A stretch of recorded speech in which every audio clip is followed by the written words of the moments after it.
So, first of all, I just want to welcome you all. Thank you so much for being here. We're so lucky to have you, and we can't wait to learn a bit more from you. So, my first question is, can you tell us a bit about your current work on the issue of climate change, and how would you describe what you do for each of you? Thank you, everyone.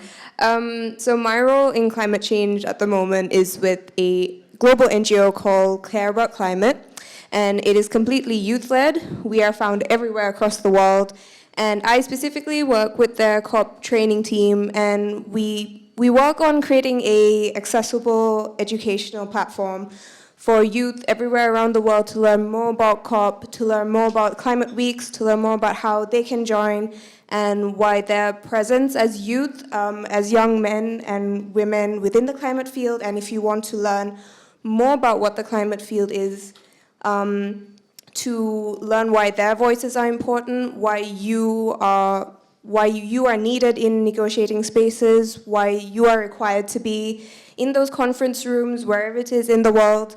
And we want to make it especially accessible for people in the global south, because it's always important that information and access to information is equal and accessible. So yeah, that's what we're working on. Thank you. Thank you. I mean, how can I go after you? You're the climate activist star. But no, what I currently do, I work at the UN Climate Change, UNFCCC for short. I'm with the capacity building team at the UN Climate Change, and I do a lot on partnerships and essentially working with different organizations, institutions, and governments and private sector, and really amplifying the capacity building work that they do, especially on capacitating developing countries to be able to adapt and mitigate to the effects of climate change. But as part of our work, I do support, like mentioned before, the Youth for Capacity program that essentially exists to build the capacities of youth, especially youth on developing countries to act on climate change. And I think in our team, we have this mantra that, of course, youth need the capacities to be built to sort of meaningfully act and engage in the climate action space, but they are capacity builders themselves, and they build the capacities of fellow young people and can mobilize their community and mobilize other youth. So really engaging youth as key agents of change in this part of co-creation process and capacity building. But then besides that, I support the UK Youth Climate Coalition as part of some volunteer work, which is a coalition of youth all across the UK that seeks to, essentially bring youth together to fight climate justice. So that's another way that I'm sort of, in this space and supporting this youth-led organization. Yeah. Oh my gosh, what an amazing panel. So I am Jodie. Obviously, I'm very young and have been working in the climate movement for about 4 years now, mainly in the space of climate education, so particularly working with young people to try and increase their knowledge about climate change. Co-founder of Teach the Teacher, we support young people to go into their own classrooms and give their teachers workshops about climate change. That's based around the fact that my own A-level chemistry teacher was a climate denier, which seems so silly, but also that 70% of teachers aren't adequately equipped to teach their students about the climate crisis, which is awful. And then similarly, again, with the Department for Education role, I kind of act in two ways, really. As a voice for young people, I represent their opinions. I go and speak to loads of people like you guys, and then feed that back to the department to kind of, implement in their strategy, in their climate change strategy. And then I also speak to young people about the work that the department are currently doing, even if it could be better, to kind of tackle climate education in the UK. So yeah, that's me. Wow, can I just say wow? It's so interesting to hear from all of you as young women, all from different backgrounds, all fighting for the same cause, even though going through all those different avenues. So my next question for all of you again is, why is it important to have women in leadership roles, especially in the climate field, and how can we get there together? Oh, I'll go first. Wow, what a question. I think it's just... I don't know how many of you know about the concepts of intersectionality and climate justice, but it essentially is about the way that identities interlock and intertwine when we talk about things like social justice. And we know that, as women, we're going to be disproportionately impacted by the impacts of climate change. And so if we're not represented at the top levels in leadership in things like climate policy and the government, we're not going to be seeing in those decisions that are made the things that represent us and our experiences and the experiences of black women, POC women, queer women, disabled women, and every kind of identity that falls under this concept of intersectionality. And so if we're not, represented at the top levels, the decisions that are made won't be ones that can actually benefit us. They'll benefit everyone who's made the decision and their identities and their demographics, but not us. So it is really important that we get there together. And I think it's slow, but it's happening. And obviously things like this, where we can come and talk about our experiences, they're helping us get there. So I think it's really amazing. Thank you. If I may, Jodie, I think you've summed it up and covered it pretty much. But just a disclaimer as well that we need 100% of the population to take part of climate action. But out of the 100% of the population, 50% are women and girls. And if they're not represented in these, international negotiation spaces and in the climate action space, again, how are their needs and priorities going to be reflected in these spaces and in these sessions? And, like Jodie, you mentioned as well, unfortunately, climate change is not gender neutral. It impacts women and girls disproportionately, especially, women in developing countries and from vulnerable communities. But women do have so much to bring into the table in terms of their experience, their knowledge, their a lot, particularly in developing countries, work, in agriculture, in the care system, education. So they have so much to bring. And just to put it into perspective as well, because there's been some progress done in the past couple of years, but we're still sort of very far behind. As a matter of fact, COP20. Was it COP26 or COP27? But COP27 in Glasgow, I think, in terms of sort of negotiators and women representing official national delegations that go to this conference of the parties, only 37% of these were women. So how do we, expect for, to really fight the climate crisis with only, 37% of these women being in these spaces? And when they do actually get the chance to join these spaces, the voices are silenced. They have less speaking slots and less interventions. And then oftentimes their male counterparts are the ones that make the decisions and have the final say.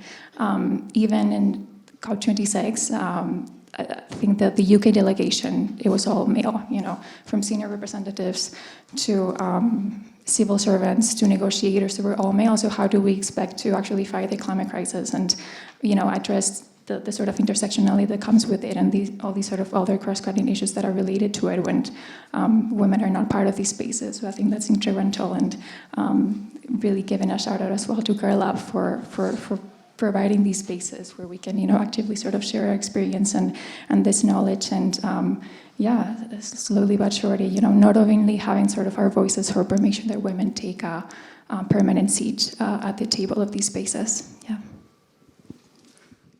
Thank you. I'd also say why it's important to have young girls and women in climate is because that we all have our own stories to share and we all have our own experiences. Just to say, I grew up in Sri Lanka, Eva grew up in Spain, and Jodie grew up in the UK. And our whole perspective on what climate change is and how we, view the environment, view and respect the food around us, the water around us, and everything else, it's all different. And all those stories are so valid. And all those stories really need to be heard, because that's how you get a more inclusive policy changing process. That's how you understand and appreciate better what is actually happening, and that's how you make the field more inclusive. And I'd suggest how you get into the climate field is just taking from the sports panel. You have to network. I think that is the only way I've grown through this field. That is the only way I realized that this is how I want to go. Just to say again, I met Jodie 2 years ago on a film that we were doing, and then I met Eva in Riyadh, and then I was just like, do you want to come talk about it? That is the only way that you can grow your network. You just need to go pitch yourself to people, because climate change is, it doesn't exclude any field at this point. It's in energy, it's in STEM, education, health, sports, anything and everything that you can think about. It's all interconnected. And that is what's really beautiful about it as well, is because it will include you in any way that you are looking at. So I'd say keep talking to people, keep pitching yourself to people, because someone's always there listening. Someone always needs someone like us. So always keep an open mind. Thank you. So I think hearing your stories is so inspirational to so many of us. I'm sure that there's many aspiring girls and young women in STEM. So I feel like hearing a lot about what's going on in the world in terms of climate policies, it can be overwhelming for young girls like us. And sometimes you feel so passionate, and yet it's like, how do we make that change? So for you, Jodie, you started a campaign called Teach the Teacher in order to have climate change put into the curriculum across the UK. Was it difficult starting your own campaign, and what advice would you have for youth who are looking to do the same? Yeah, definitely. So the thing with Teach the Teacher is, like, at that point, I was very, very lucky to have been supported by Students Organising for Sustainability, and having previously been involved with a campaign called Teach the Future. And Teach the Future basically lobbies for integrated, mandatory and assessed climate education, and, you know, to reorient the entire education system around the severity of the climate crisis. And so coming from that and having that experience was so beneficial, and being supported by SOS was amazing.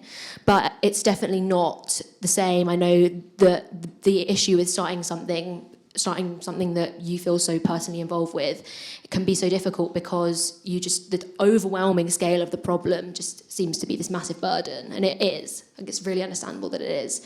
But I think if you want to do something like that, and it absolutely is doable, there are so many people that I'm friends with. Zakia Kaji, she started her own swap shop company called Swap It Up. It's amazing.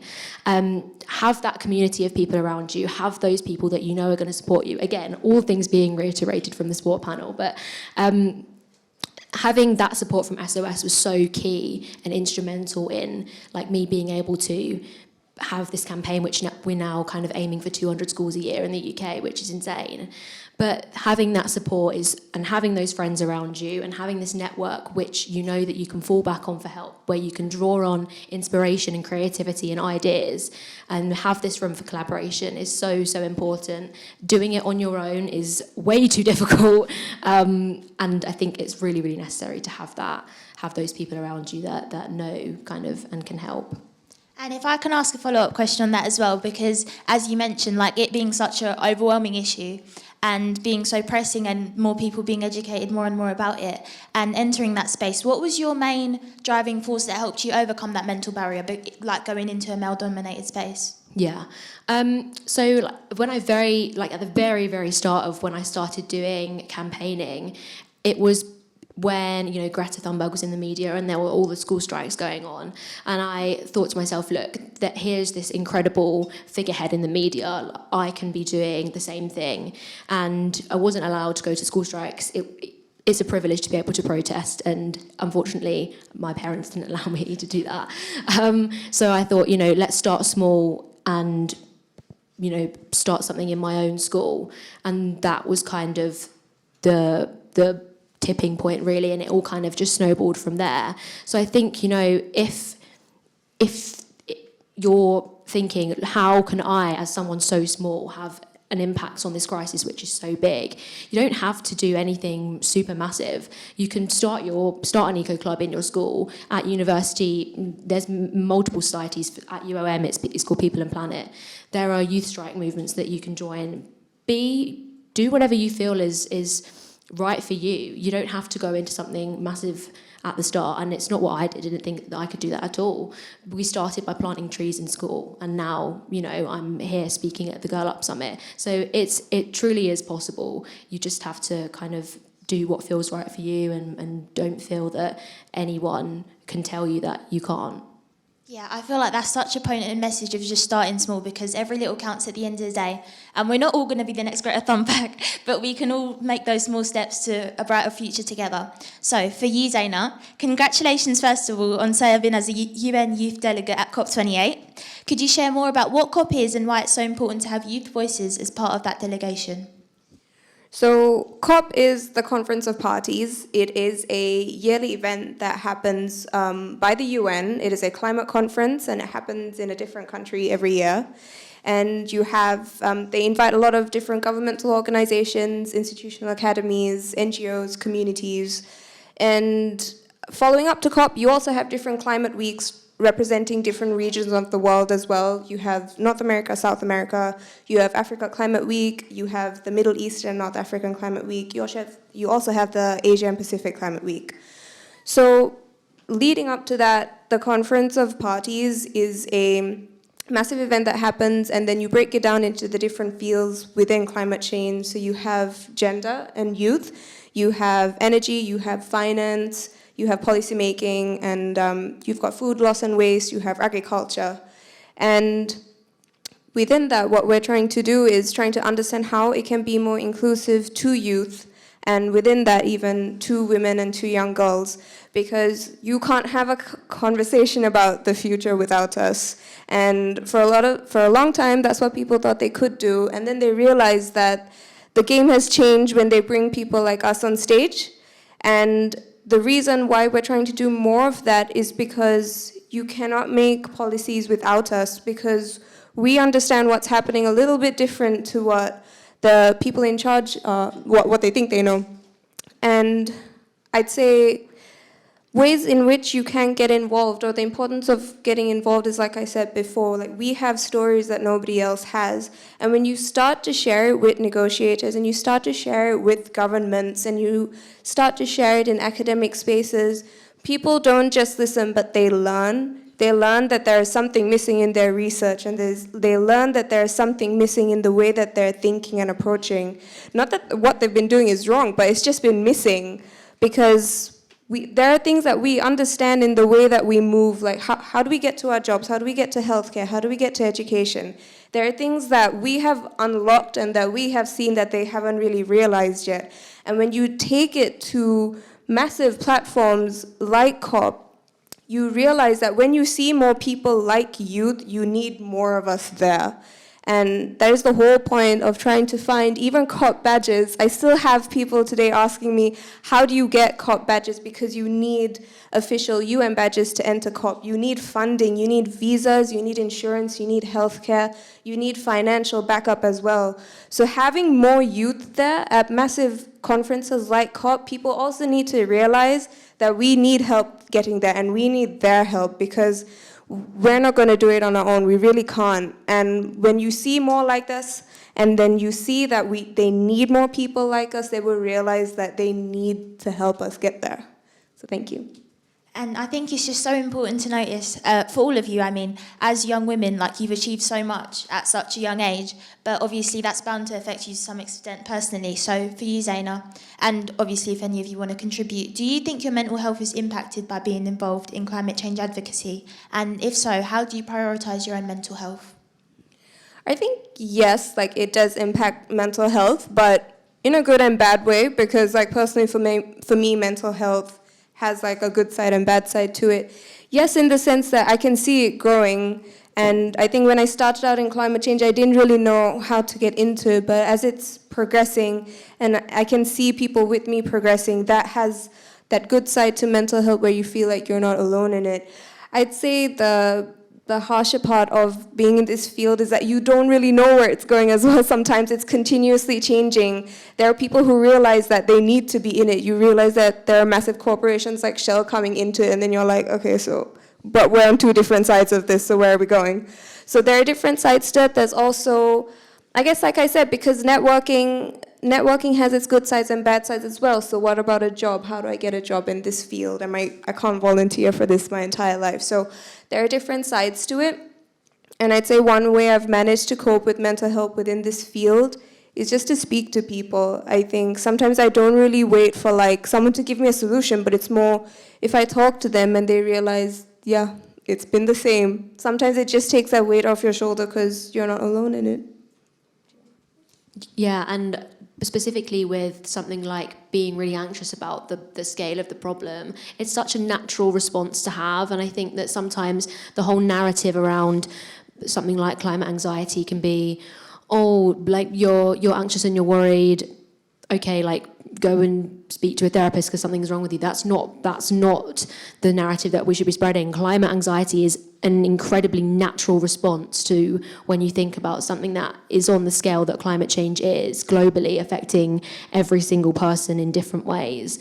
And I think that sometimes it's really necessary, especially when you're doing work like we all are, is you just give yourself a break. I think there's so many people that I know who've just had to step away from it because it can get too much. And I think recognizing when to give yourself a break, when to give your body a break from the burnout is really important. It's a bit of a negative spin on it, but having a break is a really, really good thing. No, I mean, I just want to add that I do relate to what you're saying so much, but especially Jodie, that you touched on eco-anxiety. There's this quote that I read somewhere that says, well, first of all, around 70% of youth in the UK experience eco-anxiety, and I think for me, as I sort of got into the climate movement and, my journey sort of into the space, it was very sort of super prominent over there. But this quote that I read once said, the only way to reduce eco-anxiety on youth is to increase it in adults. And I just think that there's so much pressure put on youth. I mean, the fact that we have sort of this burden to essentially save the planet and solve the climate crisis on our back when we haven't done nearly as much as the elderly populations have to contribute to it, and when this older generation had all these chances to make things better and to actually fix things, and they did. And the fact that they're dumping this on us and saying, youth are the future of our world, you'll be saving the world and solving the climate crisis, it's just so much pressure, and it's just so unfair on young people to be dumped this huge responsibility. So I just really want to add the importance of sharing the burden and sharing the responsibility with the older generations and how intergenerational collaborations fit into it. And so I think in terms of dealing with this eco-anxiety, talking to your parents, grandparents, people at your work, professors, and really sort of making them part of this and, making them accountable as well for their actions and having the sort of shared responsibility to climate change. I think it's super important,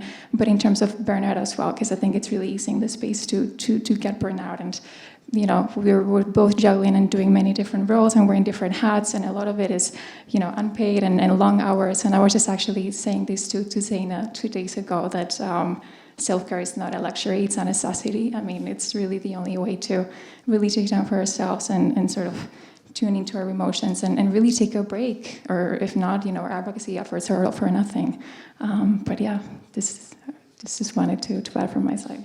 Thank you so much for all of those insights. And I think it's really important, especially because in an area of advocacy such like this, a lot of times it can feel like one step forward and 2 steps back. But the way that you guys are able to continue to drive yourself to keep persevering for change is amazing. For you, Ava, you've been able to make climate justice into your career by working in a subdivision of the UN Climate Change Secretariat. What was your journey like towards the role you're excelling in now? And was it something you always knew you wanted to do, or what changed that along the way?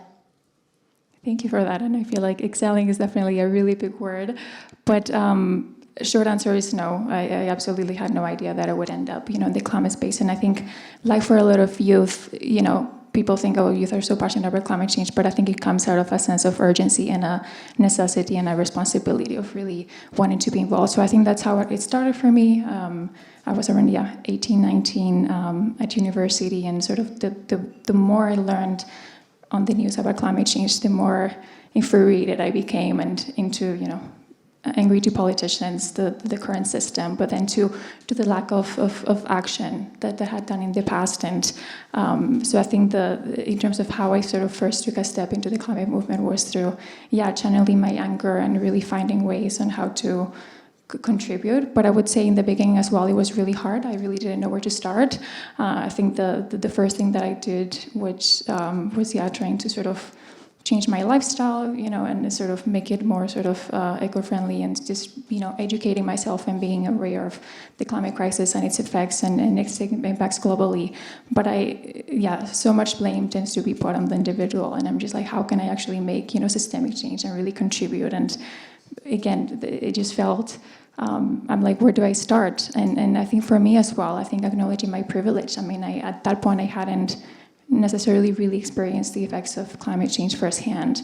So I'm like, I really thought that there wasn't space for me. And, I saw, I think especially on social media, the power of social media and humanizing the climate crisis. And, like Zayna, you mentioned seeing the stories of people that are at the forefront of the climate crisis, of youth, young women and girls, and see sort of the struggles that they face, but then also how they're able to, the solutions that they come up with and how they're able to fight the climate crisis. I think that's what really inspired me, and that really sort of pulled me in, because, oftentimes, and I think a lot of you can probably relate to this at school, all they teach you about climate change is, melting ice caps, the polar bears, and that's pretty much it. But climate change is a human issue and just really looking at developmental issue and just really looking at the human dimension of the climate crisis is what really pulled me in.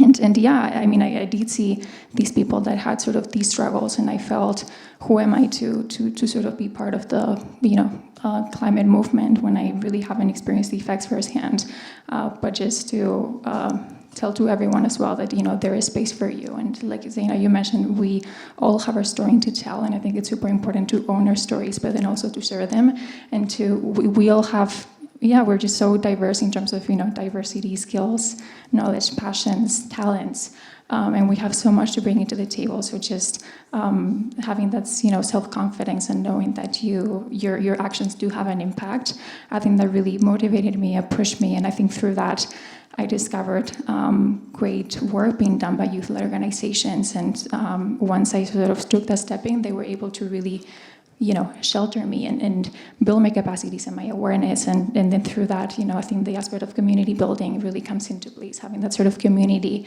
that shares your same, beliefs and like-minded community that can really sort of push you and encourage you to sort of really be the best version of yourself and really contribute to the climate crisis. So did a lot of volunteer work at youth organizations, and through there, I managed to find, in terms of how I really ended on the UN Climate Change Secretariat, I did start off as an intern. I really didn't think, I knew it was really competitive, and I think around 200 people had applied for the position, and it is an unpaid position. So I think privilege comes into place as well. Not everyone has the privilege of being able to take, 6 months off and, having no income after sort of graduating. So I think it was it was definitely sort of really challenging, and I think I'm aware of the privilege and, know that this is not an opportunity that anyone can afford. So I made it in, and I think there was a lot of self-doubt as well. Am I good enough to be here?